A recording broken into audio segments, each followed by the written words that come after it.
going to be fantastic. It's going to be the best video I've ever made. It's going to be the best video you've ever seen. It's going to be the most wonderful video you can imagine. It's going to be a video that starts now.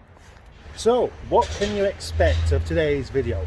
I'll show you. Well, it could easily be about this battery here, which was in the car called Rhiannon, and somehow it's managed to eat its way through all of the power available in the battery. Well, it's been like a dog managing to open the fridge in the evening, at night time. I'm going to take the inlet manifold for this today, but I'm unlikely to make a video about it. Today's video is going to be a story of two MGTFs. This one and this one. Currently the fate of both these cars is somewhat unknown. This car is called Knackered Horse and it has many a fault to deal with. But it does run now, and I would quite like to have a good look underneath it to check for corrosion, fuel line issues, all that kind of malarkey. It's not got a particularly good roof, so it would be a summer car. That'd be one solution to it. Yeah, I can see myself driving around in that next summer, next spring, maybe even during the winter.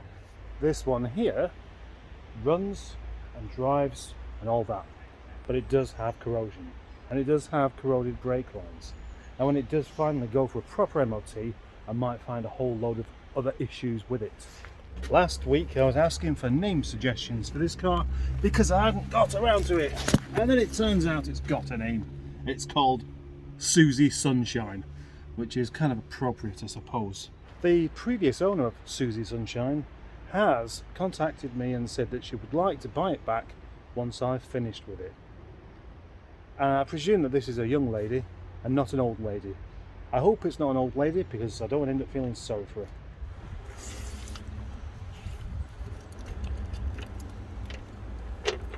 These sycamores have the potential to have way too many children. I opened up the boot then to make a comparison to see where some of these pipes go, and right, I've figured that bit out now. These pipes here, so I can now top up the coolant and we'll put some coolant in. It's going to need bleeding, it's going to need all sorts of things. At least I can move it. The question is though, which car do I like best? Is it Knackered Horse or is it Susie Sunshine? Well, I think I'd have to go with this one.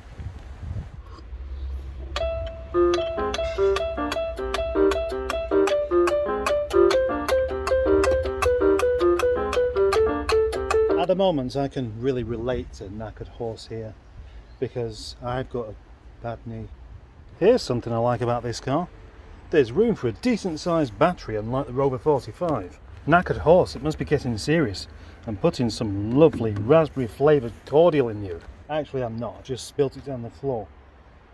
I've just spilt it on the floor because I forgot to put the bottom hose in. I'll come back to you in a bit, Susie Sunshine. Look, two horns. Knackered Horse only has one horn. That's a win. A win for Susie Sunshine. Coolant topped up. Probably ready to go. Over the other end of the yard.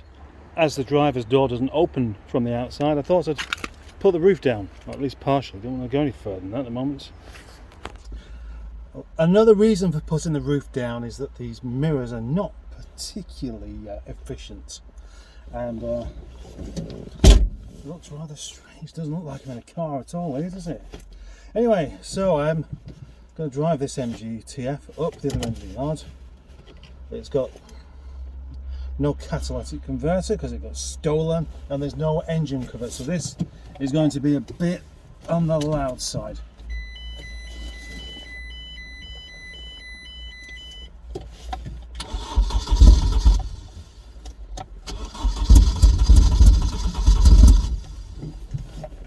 If it starts. Wonder if it's got any petrol in it.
Now, with the car reasonably safely on some wheels, it's got a bit gap there, but it can't fall too far, then I can have a look underneath.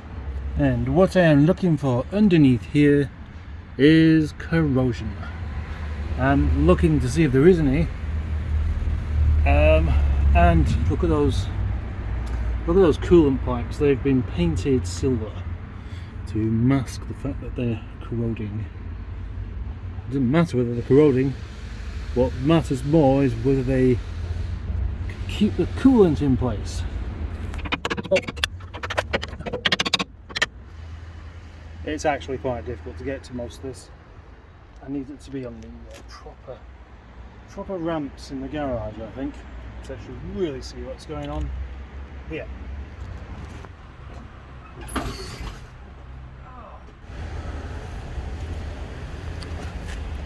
I am struggling to get in the car a bit. Actually, I don't want to talk about this, but I've got a sore knee. It's very, very sore. I don't know if I've done wrong with it. I'm not going to talk about it. I'm not going to mention it. Oh gosh. One thing that would really come in handy here is if this door could open from the outside, and it looks a bit like one of the rods are missing. I don't know, it looks like it's connected to me. As far as I see it, as many of the problems this car seems to have, it does look solid underneath. I'm sure that subframe's okay, the sills are okay, so it's a matter of the brake lines that I can't quite see. But it has had the head gasket done, just put some coolant in. I need to run it up to temperature, which is going to be a bit noisy. It's going to be very noisy, very uncomfortable. I'm going to have to do it anyway.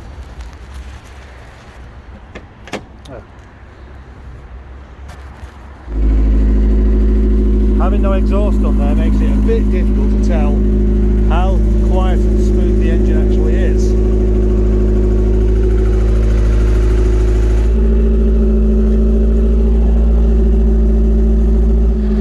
Some people would like the sound of that.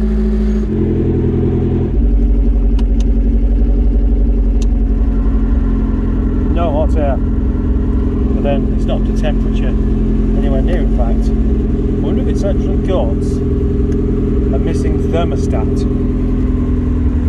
Could do. It's raining. It's raining. It's raining. It's raining. It's raining. It's raining. It's raining. Sometimes I could be happy about that, and other times I could be miserable about that, and other times I could be just pretty much inconvenienced by the fact that it's raining, and most times I would say I prefer it not to be. Yep, yep, yep, yep, yep, yep, yep, yep.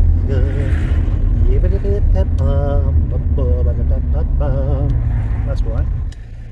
Yesterday I went home early for Poppy's birthday party, and today I'm going home early because I'm on the sick. That's what I'm kind of thinking. I'm on the sick. Yeah, on the sick. My knee's so bad that I can't possibly walk properly any longer. What am I supposed to do? How long is this going to last for? Anybody else have knee problems that you can offer some advice on?